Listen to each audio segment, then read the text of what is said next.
Olá pessoal, estamos começando então a nossa 17ª aula, falando aí sobre comércio internacional, regimes aduaneiros especiais. Falamos da admissão temporária, não é? Importação temporária. Vamos falar agora da exportação temporária. Permite a saída temporária do país de bens nacionais ou nacionalizados, não é? Qual que é a diferença de um bem nacional ou nacionalizado? Nacional, aquilo que eu fabriquei no meu país, estou mandando para fora. O nacionalizado, aquilo que eu trouxe para o meu país, né? Já importei para consumo, paguei todos os impostos, ele está nacionalizado. E agora eu vou mandá-lo, exportá-lo, né? Vou mandá-lo para fora. Né? Ele pode ser por temporário, né? Como ele é meu, eu paguei todos os impostos, eu vou mandá-lo agora temporariamente para fora. Impostos de importação, a exigibilidade suspensa, não é? E aqui nesse caso, não há tributação na reimportação, ou seja, eu vou mandá-lo para fora sobre um regime de exportação temporária, não é? Um outro país estará fazendo, né, uma admissão temporária lá, e quando eu trouxer de volta, obviamente, está suspensa, né, a exigência de qualquer tipo de imposto de importação. Né? Não há tributação nesse retorno. Aplica-se a bens destinados a feiras, também exposições científicas, comerciais no exterior, espetáculos, competições, não é? Remessas de amostras sem destinação comercial. Tudo isso pode ser feito, então, pelo regime aduaneiro especial de exportação temporária, tá bem? Aplica-se esse regime, né, igualmente a veículos para uso do seu proprietário ou possuidor, não é? No caso, você está viajando com o seu veículo, você vai fazer uma exportação temporária. A bagagem acompanhada, aquela bagagem que está com você, acompanhada do seu ticket, né? Acompanhada da sua passagem, ok? Não é acompanhada de você, né? Aquilo que foi autorizado, que faz parte junto com você, né? Vai junto com o seu ticket. Quando você comprou a passagem, você pagou pela remessa daquela bagagem temporariamente. Depois ela irá retornar, não é isso? Pagou junto com a sua passagem, né? Os custos de passagem ou do seu próprio veículo, no caso, se estiver dentro do seu veículo. O prazo de vigência também é 1 ano, né, prorrogável uma vez por igual período. Então você vai fazer essa exportação temporária no período de 1 ano. Se não pediu a prorrogação, terá que trazer de volta, ok? Contrato de prestação de serviços, né, prazo contratado. No caso de prestação de serviços, terá lá um prazo contratado, não é? Você mandou um material para fora para prestar serviços, né? Você está exportando, não está exportando a máquina, você está exportando somente o serviço, mas para realizar o serviço, você precisa mandar a máquina. E aí, nesse caso, o prazo será o prazo de contrato e não o prazo de 1 ano, não é? Exportação temporária para aperfeiçoamento passivo, né? Depois você vai trazer a reimportação, né? Você vai tributar somente o valor agregado, ou seja, eu mandei um carro lá para fora, por exemplo, não é? Uma máquina, né? E eu pedi para colocar vários acessórios e depois me devolver. No valor da máquina original, aquele que eu mandei, eu não vou pagar os impostos, mas sobre aquele valor que foi agregado, né, aos produtos, aos itens, aos acessórios, eu terei que fazer uma declaração de importação, sim, para o consumo daqueles itens e pagar os impostos pertinentes somente ao novo valor agregado, não é? Aquele valor, a diferença entre o valor da máquina, como eu mandei e como eu recebi, ok? As lojas francas, né? Também é um regime aduaneiro especial. O que essas lojas permitem? Elas permitem a estabelecimento instalado em zona primária de porto ou aeroporto alfandegado. Conforme nós vimos lá atrás, zona primária são aquelas zonas onde podem chegar e sair mercadoria do exterior autorizadas pela Receita Federal. Né? Normalmente, porto, aeroporto, alfandegado. Vão vender mercadoria nacional ou estrangeira, qualquer tipo de mercadoria, a passageiros em viagem internacional somente, tá? Contra pagamento em moeda nacional ou estrangeira, qualquer tipo de moeda. Precisa ter uma autorização para operar o regime, dependendo de uma prévia habilitação pela própria Receita Federal. A importação de mercadoria será realizada em consignação. Então, provavelmente, quando se tem novas áreas, é aberto um edital, né? Tem concorrência para ver quem vai conseguir, não é, essa habilitação também, junto à Receita, enfim. A empresa precisa passar por esses processos para instalar, né, a sua loja franca. Como nós dissemos, a mercadoria ficará em consignação e permitir o pagamento ao consignante no exterior somente após a efetiva comercialização da mercadoria, o que propriamente é a consignação, não é? Você recebe os itens sem pagar aos fabricantes. Você só pagará ao fabricante ou comerciante que te entregou aquela mercadoria na medida que você vende, ok? Então todo o material estará em consignação dentro da loja franca. Tem um limite, não é? No Brasil, limite de venda, né, de isenção a passageiro chegando do exterior. Esse limite não tem nada a ver com aquele limite que você pode comprar no exterior, tá? Então você tem um limite para você comprar fora e tem outro limite para a loja franca, tá bem? Você pode usar os dois, tá? Eles não são cumulativos, né? Limite de venda, né, a passageiro chegando do exterior, $500 ou equivalente a outra moeda por passageiro, ok? O excedente, ou seja, se você comprou mais de $500 na loja franca, você tem aquela aplicação do regime de tributação especial, né, que você faz ali na hora, pagando 50% do imposto de importação, ok? Ao excedente daquilo que você adquiriu na loja franca. É vedado, né, a importação de pérolas, pedras preciosas, metais e outras joias. Isso você não encontrará nas lojas francas. A menores de 18 anos, a aquisição de bebidas alcoólicas e artigos de tabacaria, né, também não poderão ser vendidos, né, aos menores esses tipos de itens, ok? Muito bom.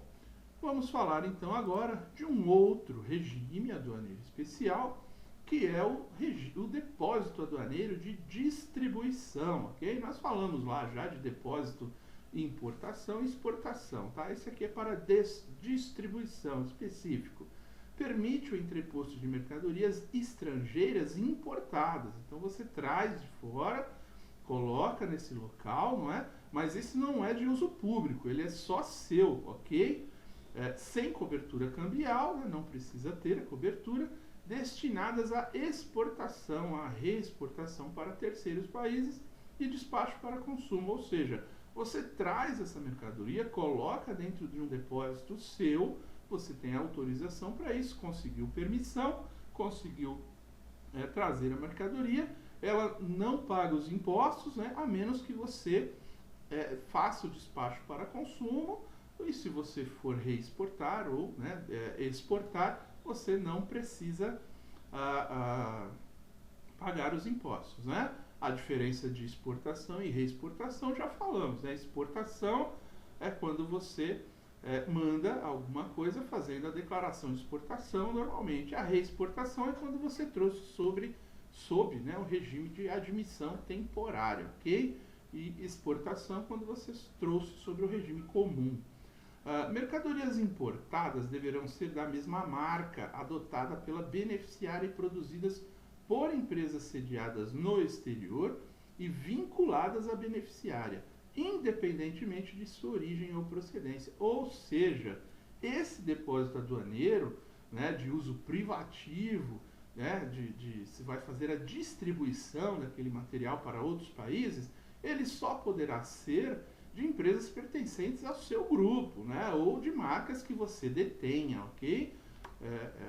Para se ter esse tipo de regime especial, ok?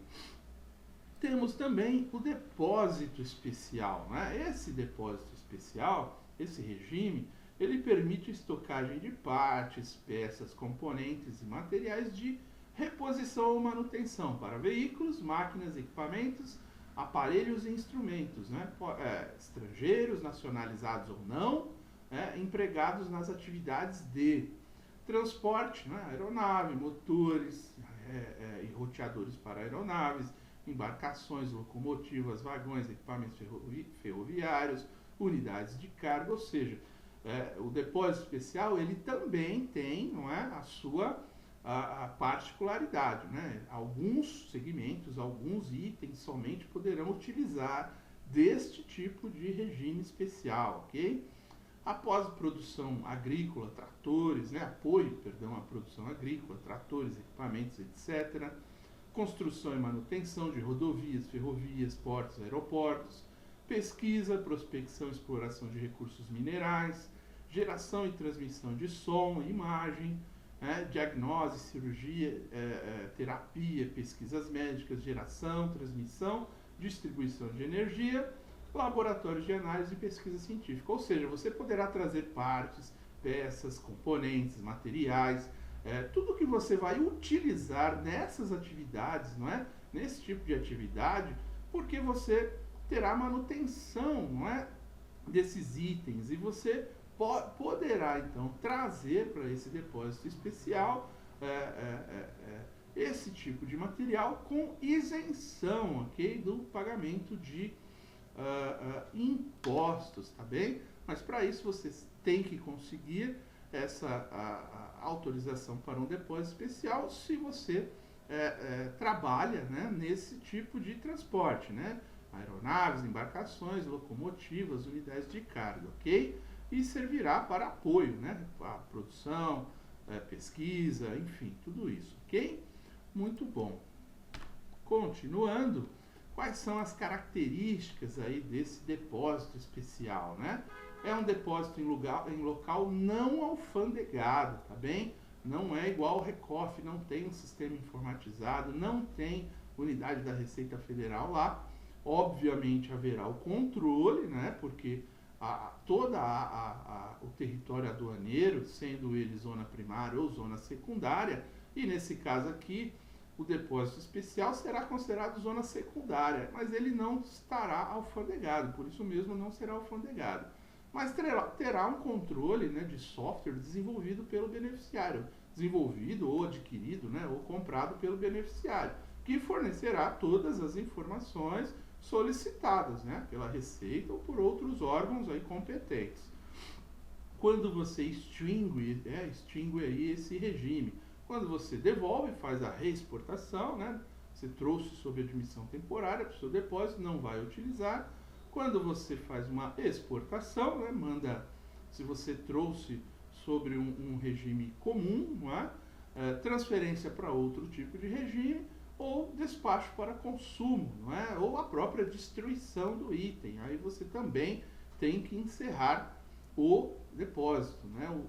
A documentação, se você vai destruir aquele material, também tem que ser acompanhada, né, pela Receita, para confirmar o motivo, o porquê da destruição daquele item.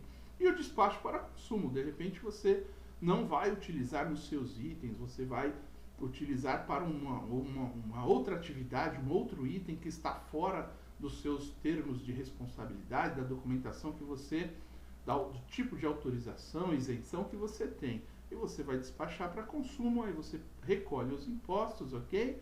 Mas se você for utilizar para as atividades lá de transporte permitidas, você continuará com a isenção de acordo com o regime especial aí, não é? Temos também o depósito afiançado. Permite estocagem de materiais importados, também ainda sem cobertura cambial, não é? Em banco nenhum, destinados à manutenção e ao reparo de aeronave que opere no transporte comercial internacional. Então lá nós vimos o depósito especial para alguns tipos de transporte, aqui específico para o transporte comercial internacional, né? Também para reposição, manutenção, para passageiros, né? Equipamentos de segurança, provisões de bordo, né? Que são os lanchinhos lá, as bebidas, águas, enfim. Tudo isso, né? Esse depósito alfandegado você pode afiançado, perdão, você pode trazer então esse tipo de material sem cobertura, né, cambial, destinados à manutenção do reparo ou da própria aeronave, né, dentro do transporte comercial internacional, ok? E o depósito alfandegado certificado, ele vai permitir considerar exportada para todos os efeitos fiscais, creditícios e cambiais. Então lá atrás, quando eu falei que você tinha que fazer a documentação para a exportação, né, no entreposto de exportação lá, na verdade, então lá naquele caso, o material ele não é considerado exportado ainda, né? Nesse caso aqui, sim, um depósito alfandegado certificado, tá? Aqui sim, você será considerado já como exportada, tá? Naquele caso não, você levou para um depósito, ele vai ficar lá por um tempo e depois você vai exportar. Tem um prazo lá que você tem que seguir de 1 ano a 2 anos, conforme vimos. Aqui nesse caso não. Aqui ele já é considerado exportado, ou seja, a mercadoria não é mais sua, né? Para todos os efeitos fiscais, de créditos ou de câmbio, é como se a mercadoria já tivesse sido encaminhada, ok? A mercadoria nacional, então, ela será depositada em um recinto alfandegado, ok? Vendida a uma pessoa sediada no exterior, mediante contrato de entrega no território nacional, ou seja, o Incoterms que eu utilizei foi um de entrega aqui, né, no meu território. A ordem do adquirente, né, do adquirente, aquele que vai adquirir o material. Operado em recinto alfandegado de uso público, ok? Então, é um regime especial, não é?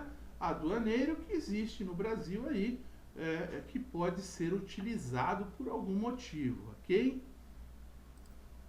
Principalmente para recolher os impostos, né? Tudo aquilo que deixar tudo certinho para somente é como se fosse uma antecipação de receita, não é? Como se você já tivesse vendido aquele item, mas ainda ele somente não seguiu fisicamente para o país, tá bem? Depósito alfandegado certificado, para ter a admissão no regime, não é? Tem que ter uma emissão pelo depositário, né, de conhecimento de depósito alfandegado. Comprova o depósito, a tradição, né, a compra e a venda e a propriedade da mercadoria, ou seja, de quem é aquela mercadoria. Então, a admissão nesse regime de depósito alfandegado certificado precisa estar acompanhada dessa documentação, né, do comprovante do próprio depósito, tradição, né, que é o contrato de compra e venda, e a propriedade de mercadoria, né, quem é o novo dono daquela mercadoria, ok? Para efeitos fiscais, creditícios e cambiais, não é? A data de emissão do conhecimento equivale à data de embarque ou de transposição de fronteira da mercadoria, ok? Então, a partir desse momento, para efeitos fiscais de créditos ou câmbios, né? Por exemplo, créditos, no caso, se você precisa fazer um drawback, por exemplo, né? Então você já pede que você já, no seu acordo, né? Na sua tradição, no contrato de compra e venda lá, você já diz ao seu cliente, olha, eu vou ter que fabricar e já colocar no recinto alfandegado certificado para você me pagar, como se já tivesse sido feita a compra e a venda, para que eu possa ter direito a importar outro material que eu preciso, utilizando aí dos meus créditos lá, junto à Receita Federal, restituindo, né, em importação alguns outros impostos que eu paguei, tá bem? Por isso, para algumas empresas, é interessante se fazer já, né? Não colocar no regime, né? Não colocar no regime de depósito de exportação, e sim nesse depósito afiançado, tá bem? Muito bom. Aqui no depósito franco, né, ele vai seguir quase que as mesmas regras lá das lojas, né, em zona franca, não é? Permite um recinto alfandegado, armazenagem de mercadoria estrangeira para atender a fluxo comercial de países limítrofes com terceiros países, ou seja, eu vou trazer ali, fazer um depósito franco, né, não uma loja franca, para atender ali um fluxo comercial de países que têm fronteira ali com com o país, né, com o Brasil, por exemplo, né, ali eu vou trazer o material para atender um fluxo comercial com outros países. Estarão obrigatoriamente sujeitas à verificação aduaneira todo o material que for para o depósito franco. As mercadorias cuja permanência em depósito franco ultrapasse o prazo de 90 dias de sua entrada naquele recinto. Ou seja, esse depósito aqui é aquele depósito que vai receber aquela mercadoria que vai para utilizar daquele transporte aduaneiro, por exemplo, não é? Do transporte que vai fazer aquela DTA, né? Ele vai para esse depósito franco e ele só poderá ficar lá durante 90 dias e estará sujeito à verificação aduaneira, mesmo sendo mercadoria de outro país, ok? Os volumes em relação aos quais houver fundada suspeita de falsa declaração de conteúdo.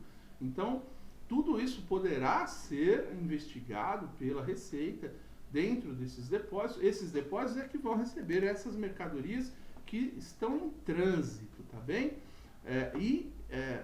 Poderá sim haver uma verificação aduaneira ali, mesmo não pertencendo ao país, tá bem? Principalmente para verificar se essas mercadorias elas são legais, não é? Se não tem nenhum tipo de suspeita de falsa declaração de conteúdo, ok? Muito bom, gente. Com isso, finalizamos aqui essa nossa aula também. Voltamos para a última aula desse assunto, né? Matando aí comércio internacional, abrangendo inclusive aí alguma coisa de legislação aduaneira, tá bom? Até aqui agradeço, muito obrigado, até mais.